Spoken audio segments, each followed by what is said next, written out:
রঘুবংশ মহাকাব্যের উৎস।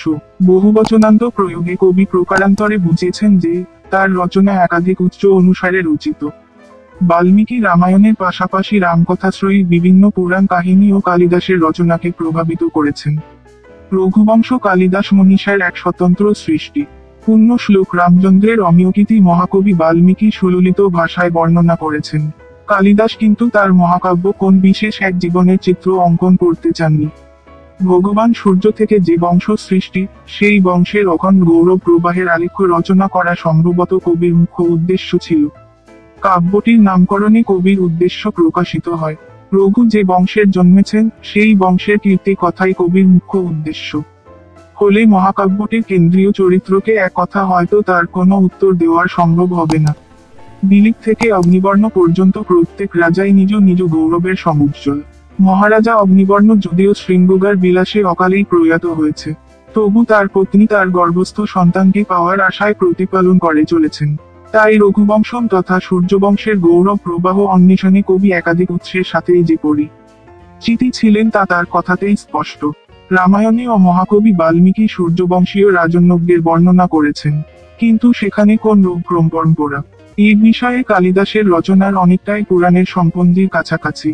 বিশেষ করে কালী পুরাণ বিষ্ণু পুরাণে তার উপর তো কবির অন্তর্দৃষ্টি রয়েছে।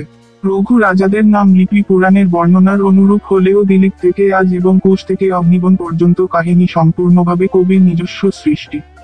ফলে রাজন্য বর্গের নানালিপি রামায়ণ বা পৌরাণিক বর্ণনার চেয়েও কালিদাস কাব্যে অনেক বেশি সুসংহত, অলঙ্কৃত ও কাব্য সুষমামণ্ডিত। সূর্যবংশের উল্লেখ্য রামায়ণেই প্রথম দেখা যায়।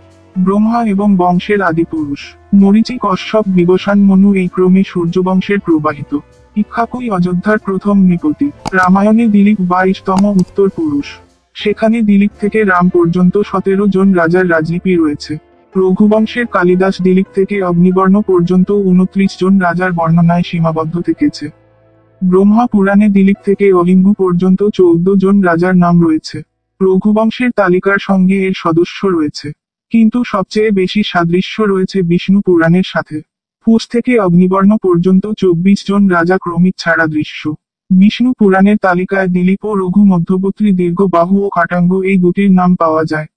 2-4টে নামের অদল বদল ব্যতীত বিষ্ণু পুরাণ ও রঘুবংশের বর্ণিত রাজন্যবর্গের তালিকার সাদৃশ্য খুব স্পষ্ট। তবে বিষ্ণু পুরাণের তালিকায় 2 জন দিলীপ রয়েছে। বায়ু পুরাণে দিলীপ থেকে অগ্নিবর্ণ পর্যন্ত 28 জন রঘুবংশীয় রাজার নাম পাওয়া যায়। সেখানে দিলীপের পুত্র দীর্ঘবাহু, আবার পরিযায় এবং বজ্রনাভের মধ্যে দল, বল এবং অঙ্কুরের নাম আছে। কিন্তু সিল, উন্নাভ, কৌশল্য, ব্রহ্মিষ্ঠ এবং পুত্রের নাম নাই। ভাগবত পুরাণী বৈবশত মনু থেকে অগ্নি পর্যন্ত 78 জন রাজার বর্ণনা আছে। ভগবতের কলিযুগের সূর্যবংশের শেষ এবং 113তম রাজারও সৌমিত্র পর্যন্ত বর্ণিত।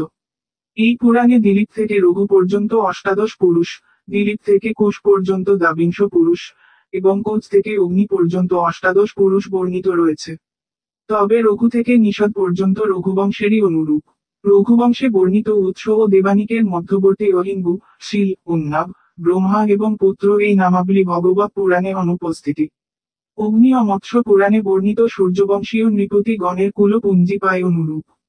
এই 2 পুরাণে দিলীপ থেকে সুতায় পর্যন্ত 31 রাজার বর্ণনা রয়েছে। এই পর্যায়েও বিষ্ণু পুরাণের মতো 2 জন দিলীপের নাম রয়েছে। উপলব্ধক্ষমটি হল দিলীপ ভাগীরথী নাভাগ রঘু, দিলীপ, আজ, দশরথ, রাম। আজ থেকে অহিঙ্গু পর্যন্ত নামপঞ্জি রঘু বংশের উপলব্ধ। অগ্নি ও মৎস্য পুরাণে অহিঙ্গুর পর সহস্র প্রভৃতি 6 জন নৃপতির নাম পাওয়া যায়, যেগুলি কালিদাসের রচনা অনুপস্থিতি। কালিদাস তার মহাকাব্য রচনায় উপযুক্ত তথ্যাবলীর সাথে পরিচিত ছিলেন, কিন্তু তার রঘুবংশীয় ক্রমকে নিজের মতো করেই গ্রন্থ করেছেন। রঘুবংশ মহাকাব্যের রাজন্য বর্গের তালিকাটি হল দিলীপ, রঘু, অজ, দশরথ, রাম, কুশ অতিথি, নিষদ, নল, নভ, অগ্নিগণ্য প্রভৃতি। রঘুবংশ মহাকাব্যের নবম থেকে পঞ্চদশ সর্ব পর্যন্ত বাল্মীকি রামায়ণের সঙ্গে সম্পূর্ণ তোর সঙ্গতিপূর্ণ। সপ্তকাণ্ডের রামায়ণ কাহিনীকে কবি অপূর্ব কাব্যিক দক্ষতায় রঘুবংশের 7টি স্বর্গে বিন্যস্ত করেছেন। আর বিশিষ্ট স্বর্গগুলি কবিতার নিজস্ব ভঙ্গিতে সাজিয়েছেন। কখনো নতুন কাহিনীর সংযোজন ঘটিয়ে, কখনো বা পুরনো কাহিনীকে নিজস্ব ভঙ্গিকে সন্নিবেশ করে কবিতার কাব্যবৃত্ত সম্পন্ন করেছেন। কারণ কবি তো অলংকার শাস্ত্র প্রদত্ত ক্ষমতার অধিকারী।